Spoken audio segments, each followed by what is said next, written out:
말도 안 된다. 이건 가짜다. 단 13분짜리 서울의 청계천 영상이 방송되자마자 전 세계가 발칵 뒤집혔습니다. 불가능하다. 조작이다. 판타지다. CNN, NHK, 르몽드가 직접 확인에 나섰지만 결과는 충격적이었습니다. 모두 사실이었죠. 런던 시장은 긴급 기자회견을 열었고 뉴욕 시장은 직접 비행기에 몸을 실었습니다. 대체 청계천에서 무슨 일이 벌어진 걸까요? 제 이름은 에밀리 해밀턴이에요. BBC 기자로 일하고 있습니다. 사람들이 때때로 저를 용감하다고 하지만 실제로는 그냥 살아남는 방법을 배웠을 뿐이에요. 15년 동안 세계에서 가장 위험한 거리들을 걸어 다녔거든요. 멕시코에서 마약 조직들의 얼굴을 봤었어요. 브라질의 빈민가에서 총소리가 밤새 메아리 치는 곳에 서 있었습니다. 남아프리카에서는 경찰이 도착하기도 전에 살인사건을 취재하며 벽 뒤에 숨어 있었어요. 매번 방탄조끼를 입고 다녔고 배 속에는 두려움을 품고 있었죠. 그 긴 세월이 지나고 나서 저는 한 가지를 마음 깊이 믿게 되었어요. 인간은 본래 폭력적이다. 큰 도시는 항상 위험할 수밖에 없다.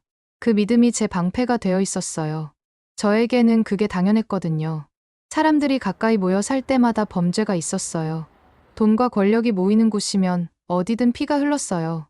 런던의 어느 회색빛 아침, 저는 주간 편집 회의를 위해 BBC 뉴스룸으로 걸어갔어요. 커피 냄새가 모니터들의 부드러운 윙윙거림과 섞여 있었어요. 편집장인 로버트 씨가 회의실 앞에 서 있었어요. 진지해 보였지만 동시에 흥분해 있는 것 같았어요. 오늘, 그가 말했어요. 특이한 것을 보여드리고 싶어요. 조명이 어두워지고 짧은 영상이 화면에서 재생되기 시작했어요. 한국에서 촬영된 것이었어요. 수도인 서울에서 말이에요. 제가 가본 적은 없는 곳이었지만 아시아 취재는 해봤었거든요. 영상은 13분짜리였는데 처음 30초는 절대 잊을 수 없을 거예요. 청계천이라는 개천을 따라 혼자 조깅하는 젊은 여성을 보여주고 있었어요. 구석에 있는 시간 표시는 새벽 2시를 가리키고 있었어요. 그녀는 이어폰을 끼고 있었어요. 휴대폰을 손에 느슨하게 들고 있었고요. 완전히 편안해 보였어요. 거의 큰 소리로 웃을 뻔했어요. 이건 가짜예요. 고개를 저으며 말했어요. 밤에 안전한 대도시는 없어요. 특히 여성에게는 더더욱이요. 분명 연출한 거예요. 제 카메라맨 파트너인 토마스 코알스키가 몸을 앞으로 기울였어요. 폴란드 출신으로 마피아를 쫓아다닌 지 10년이 된 사람이었어요. 저와 같은 날카로운 면을 가지고 있었죠. 비웃듯 웃더라고요. 유럽에서는 토마스가 말했어요. 자정에 혼자 조깅하면 5분 안에 강도를 당해요. 아마 더 빨리도요. 이건 분명 관광객들을 위한 특별구역이에요. 그냥 쇼룸일 뿐이죠. 저도 끄덕였어요. 저희가 맞다고 확신했거든요. 너무 깨끗하고 너무 평화로웠어요. 제가 15년 동안 봐온 모든 것과는 정반대였어요. 하지만 편집장은 웃고 있지 않았어요. 팔짱을 끼고 저희를 똑바로 바라봤어요. 에밀리, 토마스, 서울로 가보세요. 저는 눈을 깜빡였어요. 뭐라고요? 가보세요.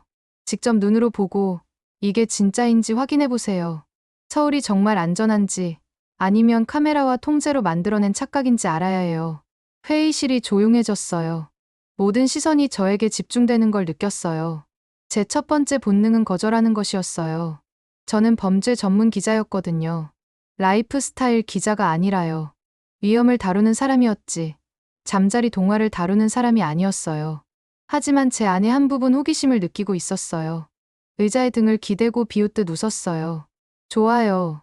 가짜라는 걸 증명해 드릴게요. 토마스가 저를 보며 활짝 웃었어요. 해봅시다. 진실을 폭로해봐요. 그게 시작이었어요. 그때는 서울에 가서 환상을 깨뜨리려고 간다고 생각했어요. 아무리 반짝반짝해도 인간의 폭력성을 피할 수 있는 곳은 없다는 걸 세상에 보여주려고요. 하지만 제가 틀렸어요. 정말 많이 틀렸어요. 비행기가 인천공항에 착륙했을 때는 해가 지고 있었어요. 터미널의 유리벽들이 주황빛으로 빛나고 있었고, 공기는 제가 전에 알고 있던 공항들의 혼란과 비교해서 이상하게 평온했어요. 저는 피곤했지만 정신은 또렷하게 캐리어를 끌고 걸었어요. 이 소위 기적의 도시의 허점을 찾을 준비가 되어 있었거든요. 거의 즉시 이상한 일이 일어났어요. 공항 직원 한 분이 저희에게 다가왔어요. 친절한 눈빛을 가진 젊은 남성이었는데 유창한 영어로 말했어요. 마치 저희만을 기다리고 있었던 것처럼 미소를 짓고 있었죠. 청계천을 구경하신다면, 그가 말했어요. 밤에 가세요. 그때가 더 아름다워요. 놓치지 마세요. 저는 얼어붙었어요. 방금 밤이라고 말한 건가요? 저는 목소리를 낮추며 얼굴을 찌푸렸어요. 밤에 가라고요? 말도 안 되네요. 제 옆에 토마스가 작게 웃으며 중얼거렸어요. 이 사람들이 거짓말을 하거나 아니면 한국인들이 완전히 미쳤거나 둘 중 하나네요. 저희는 그 자리를 떠났지만 그 직원의 말이 제 머릿속에서 계속 메아리쳤어요. 왜 누군가가 낯선 사람에게 한밤중에 도시를 돌아다니라고 권할까요? 런던에서는 사람들이 밤에 나가지 말라고 경고해요. 요하네스버그에서는 조언이 간단해요. 해가 진 후에는 집 안에 있어라. 아니면 목숨을 걸어라. 그런데 여기서는 저희를 거의 초대하다시피 했어요.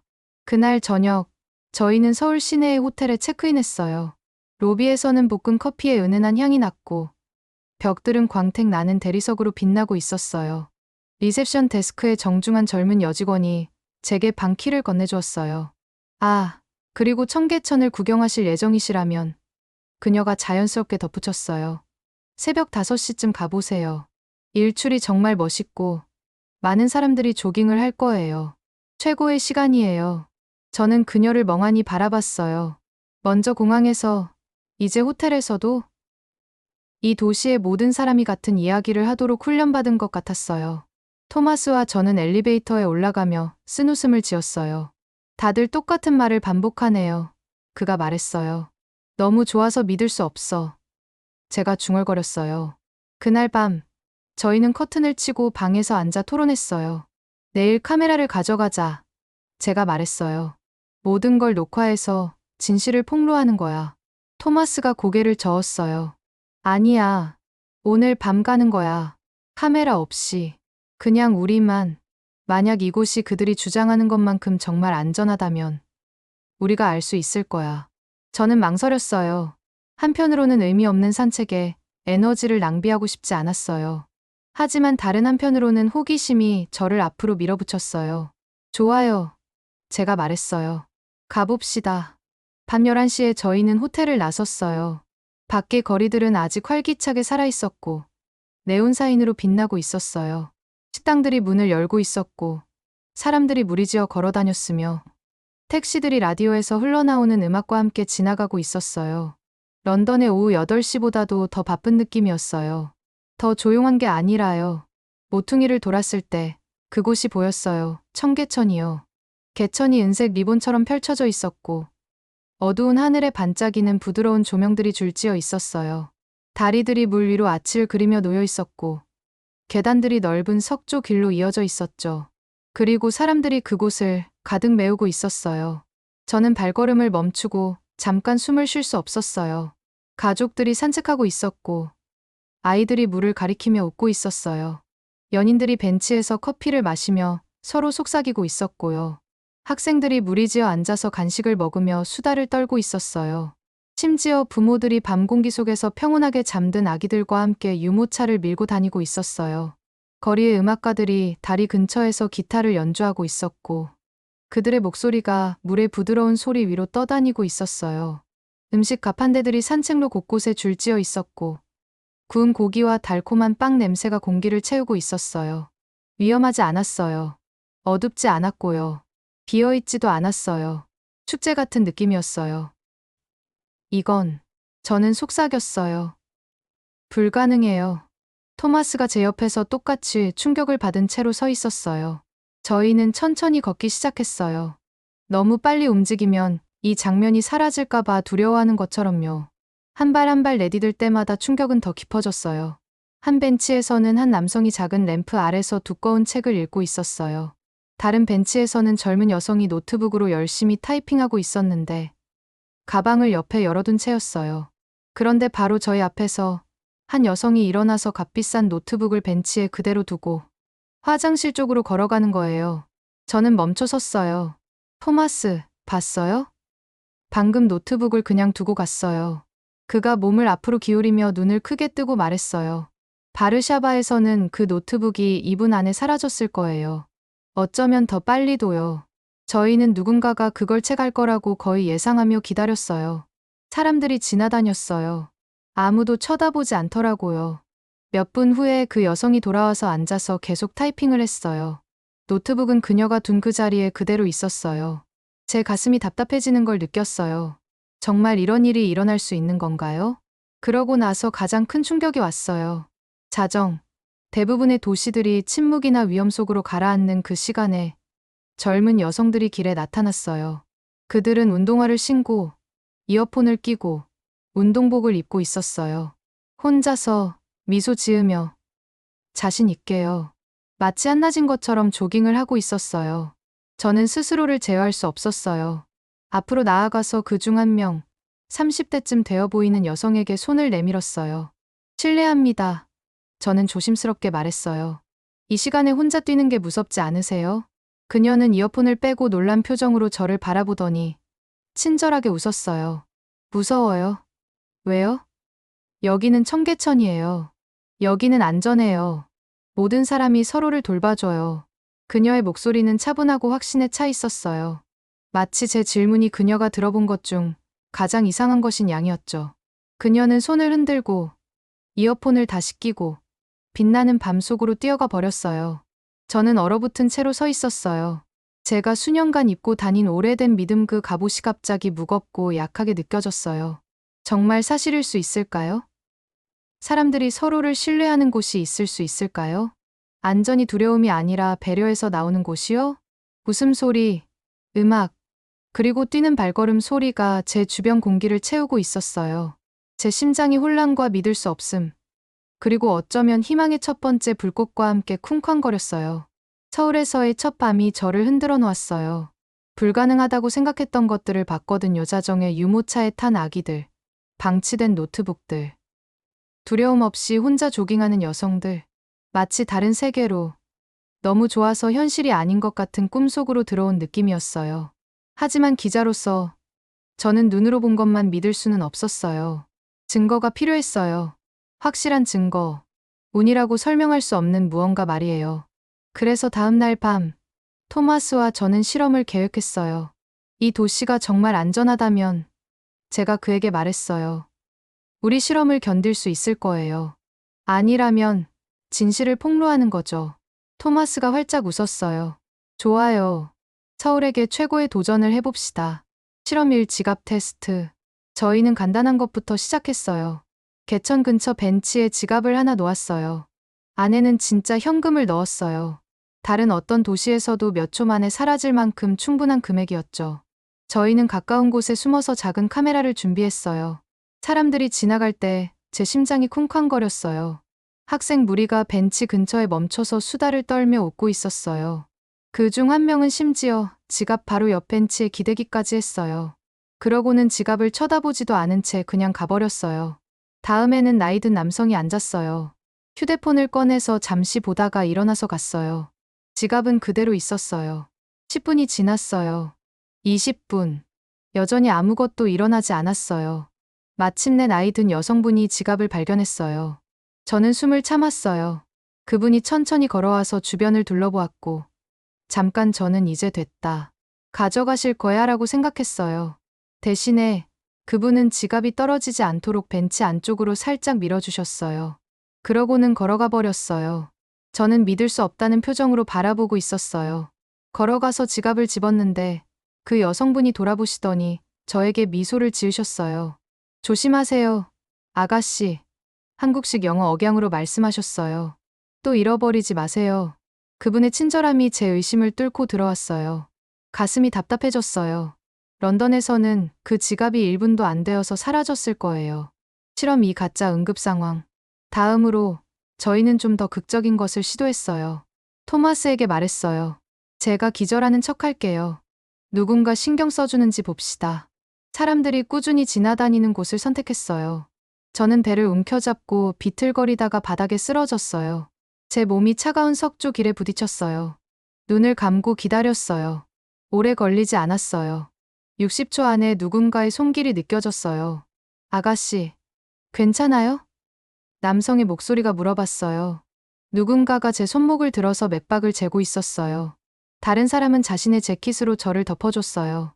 세 번째 사람은 휴대폰으로 번호를 누르고 있었어요. 아마 응급전화였을 거예요. 저는 재빨리 눈을 떴어요. 괜찮아요. 괜찮아요. 그냥 실험이에요. 모두들 충격받은 표정으로 저를 바라봤어요. 한 여성분이 걱정스러운 눈으로 저를 꾸짖으셨어요. 우리 놀랐잖아요. 또 그런 짓 하지 마세요. 하지만 그분의 표정이 부드러워졌어요. 무사해서 다행이에요. 목이 메었어요. 사람들이 저를 무시할 거라고 아니면 더 나쁘게는 제가 누워있는 동안 가방을 훔쳐갈 거라고 예상했었거든요. 대신에 낯선 사람들이 도우려고 달려왔어요. 실험 3 도둑 역할. 토마스가 다음 실험을 하고 싶어 했어요. 제가 나쁜 놈 역할을 할게요 라고 장난스러운 웃음을 지으며 말했어요. 상황을 설정했어요. 제가 가방을 느슨하게 들고 천천히 걸었어요. 갑자기 토마스가 가방을 낚아채고 뛰었어요. 다른 도시였다면 사람들은 외면했을 거예요. 어떤 곳에서는 도둑을 응원하기까지 했을 거예요. 하지만 여기서는 몇 초 만에 모든 게 바뀌었어요. 야! 목소리들이 소리쳤어요. 두 명의 조깅하는 사람이 그를 쫓아달렸어요. 배달 바이크를 타던 남성이 급정거하고 뛰어내려서 추격에 합류했어요. 몇 초 만에 그들이 그를 구석으로 몰아세웠어요. 토마스는 손을 든 채 얼어붙어서 잡힌 척했어요. 저는 설명하려고 앞으로 달려갔어요. 하지만 다음에 일어난 일이 저를 더욱 충격에 빠뜨렸어요. 아무도 그를 때리지 않았어요. 아무도 욕하지 않았어요. 대신에 한 여성이 토마스를 바라보며 부드럽게 물어봤어요. 왜 이런 짓을 하세요? 다른 남성이 고개를 저으며 말했어요. 훔칠 필요 없어요. 더 좋은 방법들이 있어요. 그리고 나서 한 여성이 실제로 자신의 가방에서 빵을 꺼내서 그에게 건넸어요. 저는 그 자리에 서서 충격을 받고 있었어요. 목이 쉰 목소리로 속삭였어요. 단순히 범죄를 막는 게 아니라 친절로 대응하네요. 현지인들의 지혜. 나중에 저희는 청계천 주변 사람들을 인터뷰했어요. 작은 편의점에서 김수연이라는 젊은 점원을 만났어요. 밤에 혼자 일하고 있었죠. 제가 물어봤어요. 무섭지 않으세요? 그녀가 웃었어요. 무서워요? 아니에요. 여기 사람들이 저를 알아요. 뭔가 일이 생기면 바로 도와줄 거예요. 저는 진짜로 혼자가 아니에요. 음식값 한 대에서 50대 여성인 박하진 씨가 김이 나는 만두를 주시며 설명해 주셨어요. 처음에는 사람들이 청계천이 밤에 위험해질 거라고 생각했어요. 하지만 정반대가 일어났어요. 너무 많은 사람들이 함께 나오니까 저희가 가족같이 되었어요. 저희가 이곳을 스스로 보호해요. 마지막으로 지역 경찰서장인 이태준 서장님과 이야기했어요. 공식 기록을 보여주셨어요. 이 지역에서는 중범죄가 거의 제로예요. 그가 말했어요. 왜인지 아세요? 저희 경찰 때문이 아니에요. CCTV 카메라 때문도 아니고요. 시민들 때문이에요. 서로를 지켜봐 주거든요. 저희 경찰은 거의 구경꾼 같아요. 구경꾼. 그 말이 저를 강하게 때렸어요. 런던, 뉴욕, 요하네스버그에서는 경찰이 항상 통제를 유지하려고 싸우고 있어요. 하지만 여기서는 시민들 스스로가 안전을 만들어냈어요. 그날 밤, 토마스와 제가 장비를 정리하면서 저는 호텔 침대에 앉아서 영상을 바라보고 있었어요. 돌려받은 지갑들, 도와주는 낯선 사람들, 용서받은 도둑들, 두려움 없이 자정에 살아 숨쉬는 도시. 제 오래된 믿음이 속삭였어요. 이건 진짜일 수 없어. 착각일 거야. 하지만 제 마음이 새로운 목소리로 대답했어요. 조용하지만 점점 커지는 목소리로요. 어쩌면 인간은 폭력적이기만 한 게 아닐지도 몰라. 어쩌면 우리는 보호하고, 돌보고, 신뢰할 수도 있어. 눈을 감았어요. 수년 만에 처음으로 거의 잊어버렸던 무언가를 느꼈어요. 희망이었어요. 서울에서의 여행이 단편 다큐멘터리 하나로 끝날 거라고 생각했어요. 청계천이 가짜이거나 운 좋은 우연의 일치라는 증거를 들고 떠날 거라고 생각했었죠. 하지만 진실은 저보다 훨씬 커져 있었어요. 정말 훨씬 말이에요. 첫 번째 영상 클립들을 런던으로 보냈을 때 반응은 즉각적이었어요. 몇 시간 만에 저희 영상이 온라인에서 바이럴 됐어요. 전 세계 사람들이 그 장면들을 봤어요. 새벽 2시에 조깅하는 여성들, 손대지 않고 남겨진 지갑들, 주저없이 도와주는 낯선 사람들, 수백만 명이 공유했어요. 어떤 사람들은 놀라워했고요. 다른 사람들은 화를 내며 진짜라는 걸 믿으려 하지 않았어요. 곧 다른 기자들도 직접 눈으로 보고 싶어 했어요. 서울이 세계의 관심의 중심이 되었어요. 그들이 도착한 밤을 기억해요. CNN, NHK, 도이체 벨레, 르몽드의 기자들이 모두 청계천에 모였어요. 무거운 카메라들과 회의적인 표정을 지니고 있었어요. 제가 처음 여기 왔을 때와 똑같았죠. 저희는 함께 실험을 해보기로 했어요. CNN 팀이 먼저 나섰어요. $500 현금을 벤치에 두고 걸어갔어요. 저희는 모두 멀리서 숨을 참으며 지켜봤어요. 시간이 지났어요. 사람들이 지나가면서 힐끗 봤지만 아무것도 하지 않았어요. 그러고 나서 마침내 한 행인이 발견했어요. 그가 돈을 주머니에 넣지 않았어요. 대신에 바닥에서 작은 돌을 주워서 지폐 위에 조심스럽게 올려놓았어요. 바람에 날아가지 않도록 말이에요. CNN 기자의 턱이 떨어졌어요. 믿을 수 없어. 그가 속삭였어요. 다음은 NHK 차례였어요. 그들의 기자가 술에 취한 척했어요. 길을 비틀거리며 걷다가 실수로 비싼 카메라를 떨어뜨렸어요. 도쿄에서라면 사람들이 멀리서 쳐다봤을 거예요. 하지만 여기서는 3명의 낯선 사람이 한꺼번에 달려왔어요. 한 명은 카메라를 주워서 먼지를 털어줬고요. 다른 사람은 기자를 붙잡아줬어요. 세 번째 사람은 부드럽게 물어봤어요. 괜찮으세요? 물 필요하세요? 일본 기자의 눈에 눈물이 고이는 걸 봤어요. 이런 일은 신주쿠에서는 일어나지 않아요. 그가 조용히 말했어요. 독일 기자는 다른 것을 테스트하기로 했어요. 팔에 문신을 가득하고서 새벽 2시에 혼자 조깅했어요. 유럽에서라면 사람들이 그를 피해서 길을 건넜을 거예요. 하지만 서울에서는 조깅하는 사람들이 그가 지나갈 때 응원해줬어요. 파이팅! 한 사람이 소리쳤어요. 잘하고 있어요. 다른 사람이 박수를 쳤어요. 나이 든 여성분은 심지어 그를 멈춰 세우고 차가운 물병을 건네주기까지 했어요. 드세요. 친절하게 말씀하시면서요. 독일인은 물병을 손에 든 채 얼어붙어 있었어요. 마치 그 친절함 자체가 안에 든 물보다 더 무거운 것처럼요. 그 다음에는 프랑스 사진기자가 나섰어요. 가짜 위험 상황을 연출했는데 어두운 모퉁이에 서서 프랑스어로 휴대폰에 대고 크게 소리쳤어요. 지금 당장 돈이 필요해. 서둘러. 수상하게, 심지어 위협적으로까지 들렸어요. 몇 분 안에 근처 가게 주인이 걱정하기 시작했어요. 그가 그녀를 무시하지 않았어요. 그냥 지켜보기만 하지도 않았어요. 경찰에 신고했어요. 외국인 여성이 위험에 처해 있을지도 모른다고요. 경찰관들이 빨리 와서 그녀가 안전한지 확인했어요. 프랑스 여성이 저를 보며 고개를 저었어요. 이런 일은 소설에서만 가능하다고 생각했어요. 그녀가 인정했어요. 하지만 여기 서울에서는 진짜네요. 뉴스가 빠르게 퍼졌어요. 전 세계에서 기사들이 폭발적으로 나왔어요. CNN의 헤드라인은 지구상에서 가장 안전한 개천이었어요. NHK는 서울의 기적이라고 불렀어요. 독일 신문들은 두려움이 아닌 신뢰로 세워진 도시라고 썼어요. 심지어 유엔도 주목했어요. 사무총장이 연설을 했어요. 청계천은 단순한 개천이 아닙니다. 인간 공존의 모델입니다. 갑자기 각국 정부들이 이를 따라하고 싶어 했어요. 런던은 템스강 프로젝트를 발표했어요. 파리는 야간 안전 프로그램을 시작했어요. 뉴욕은 미드나이트 가디언즈라는 것을 시작했어요. 하지만 정부들만이 아니었어요. 평범한 사람들도 영감을 받았어요.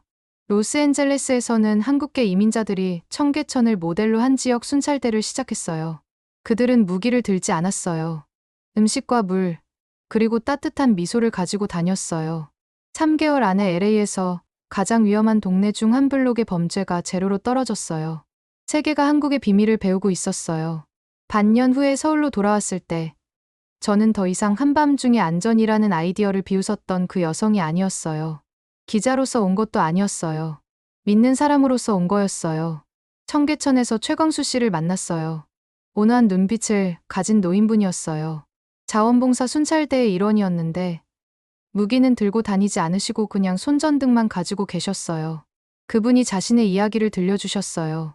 제가 한국전쟁 때 어린 아이였을 때 부모님을 잃었어요. 낯선 사람들이 저를 먹여주고 보호해주고 희망을 주었어요. 이제 저는 그 친절을 갚고 있어요. 이곳을 안전하게 지키는 거죠.